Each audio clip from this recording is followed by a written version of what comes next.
এ চীন, উত্তর Korea, Russia, তোমরা একটা কথা ভালো করে শুনো, তোমরা কেউ ইরানকে সাহায্য করবা না। আমারে কি সৌদি আরবের মতো গাধা পাইছেন? আমি আপনার কথা শুনবো, দুইটা মিসাইল সাথে নিয়ে ঘুরি, বেশি তেরে বেরি করবেন ইনতে ফাড়াই দিয়ে থুয়ে যামুগা। আমি কি ডুলানটা মেরে দেখি ডরাই?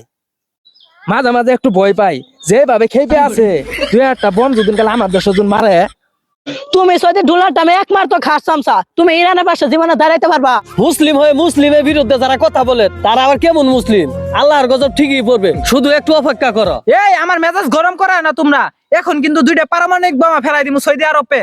যাই করেন, আমার দেশে পারমাণবিক বম দুইটা ফেলাইন না, আমি তো আপনার পাশে আছি। উত্তর কোরিয়া বম দুইটা ফেলাইন। হাই হাই রে, কার কথা দেখাই দে, উত্তর কোরিয়া বোম মারলে আমি ঠিক থাকতে পারবো? এই পাগলা কিম জং যেইভাবে সাথে পারমাণবিক বোম নিয়ে ঘুরে, ওর দেশে যদি আমি 2টা বোম মারি, উই আমার দেশে 4টে মারবো, ওর দেশে কি আমি বোম মারা সাহস পামু? এই উত্তর কোরিয়া, তুমি একমাত্র আমার ভরসা। তোমার দেখি দুলাল টাম ডরা, আমার কিছু মিসাইল দো, আজকে তো দুলাল টামের চান্দি উড়ে হেলামু। সৌদির মতো মুসলিম দেশ যদি ডোনাল্ড ট্রাম্পের সাথে যুদ্ধ করতে ভয় পাইতাছে, ইরান তুমি যুদ্ধ চালায় যাও, যত অস্ত্র লাগে সব আমি দিমু। আজকে আমি দুলাল টামের বেশি আইলে দিতাছি।